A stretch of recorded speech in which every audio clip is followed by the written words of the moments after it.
Sloan, Mazel Tov. You did a wonderful job, and we are so proud of you. We don't even think anyone noticed all the mistakes you made. Just kidding. Or are we? Thankfully, nobody here will really know anything. But what everyone will now know is that while we sat down to write this speech at 11 a.m. this morning, Sloan was lying in bed, making out with her dog Skipper for what was easily 20 minutes. But, being Sloan, she came up with some justification about how dogs' mouths are actually cleaner than humans. What you are not accounting for, Sloan, is that Hobie and Skipper think the rabbit poop in our backyard is a highly sought-after delicacy. With a close second being the browned, nearly fossilized tennis balls that have been in the dirt for so long, they develop an odor that can only be described as fermented sweat. So, the jury is still out on whether your dog makeouts are a safe practice, but not for long. Let us open up this question to everybody here. What do you all think? Is Skipper's mouth truly clean enough for our dear Sloan?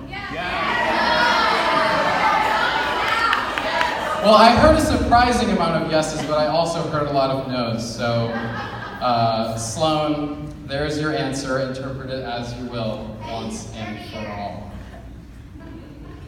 Now, let us transition from Sloan's questionable habits to how she made an entrance into this world. When Sloan was born, I was in kindergarten. My teacher, Dorothy, told my class that my mom had just called to tell me the baby was born. Dorothy had me and my classmates guess whether the baby was a boy or a girl. Although I do not remember what I guessed, I know I was so excited to find out it was a baby girl.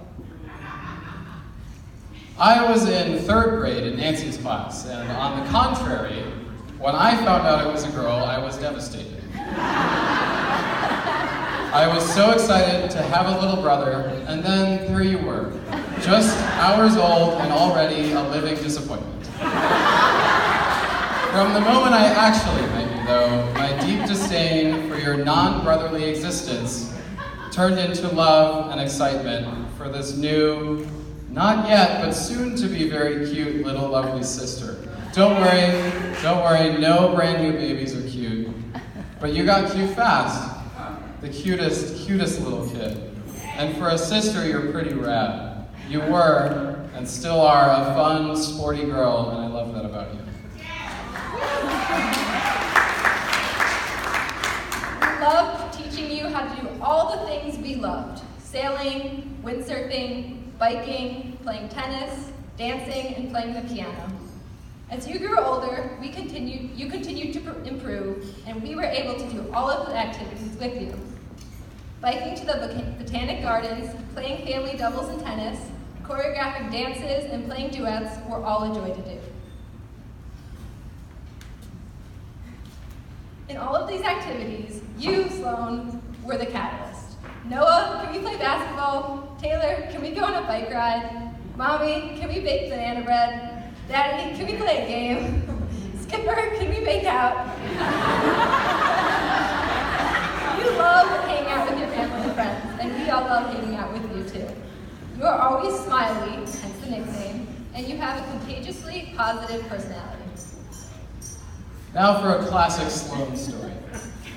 I don't remember exactly what we were talking about, but you were in bed, and we were chatting before bedtime. You were about 2 years old, and I mentioned something about how you're growing up quickly, and you had a response that only a 2-year-old Sloan could have come up with. I just want to get higher and higher and have a big face, she said. Well, Sloan, you kept getting higher and higher, growing like a weed. Your face, however, isn't necessarily big, but it was your wish, so only time will tell.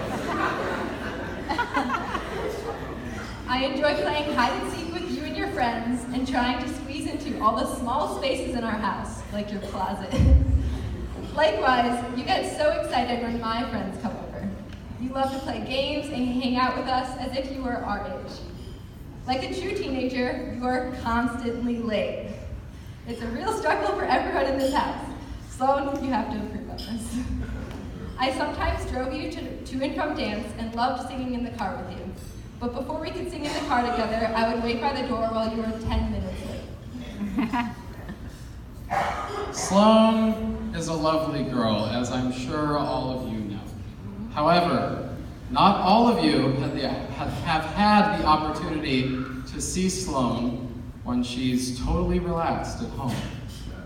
Just this morning, while we were writing this speech, I transcribed an ode Sloan was singing to our dear friend Skipper.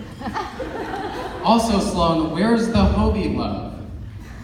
You're always advocating for equal treatment of our dogs. Practice what you preach. Anyway, here's the ode.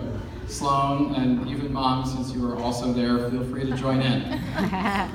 It started off, skipper-dee-dole, skipper-dee-dole, skipper-dee-dole. Then transitioned to a more forceful, skippy, skippy. And then transitioned to a guttural but heartfelt, skippy, skippy.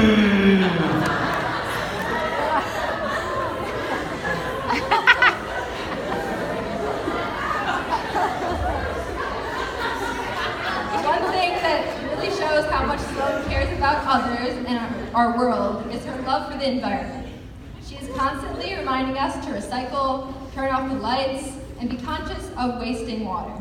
For example, a few weeks ago, Sloan was at Hollister returning a shirt with our mom. Once they returned it, my mom asked if they could take the bag to recycle it. They said they're sorry, but they don't recycle. Sloan was appalled. She not only made my mom take the bag all the way back home so we could actually recycle it, but now she's talking about writing a letter to Hollister and Abercrombie. You should totally write that letter. It's awesome to see how much you care and you really can make a difference. Sloan is impressively empathetic and sensitive, displayed not only by her care for the environment, but also by her loving ways. For example, she always, without fail, says, "I love you" to us before we part ways. She instinctively wants to problem solve when those around her are in emotional distress, no matter how small. Sloan, your awareness, empathy, emotional intelligence is well beyond your years. They are some of your most impressive qualities, and it's inspiring to me when your passion comes out. Being away at college, Sloan and I FaceTime almost every night. I love hearing about her day at school, how her point shoes are treating her, and what piano piece she is working on. Before we hang up, we always say, "Good night." Good night. Love you. Love you too. Mwah. Mwah. Sloan usually responds, "No, Taylor, you did it wrong. It's mwah." And then we have to redo it all over again until I say it correctly. Sloan, even though I'll never fully get over the fact that you're not a brother, there are countless things to love about you. You are fun, loving, caring, strange, exuberant. You did an impressive job today, and you looked beautiful during your command of your bat mitzvah service. Sloan, I love you and love spending time with you. I have the best memories with you and will continue to make lifelong memories. You did an amazing job today, and I can't wait to celebrate with you. We love you, Sloan.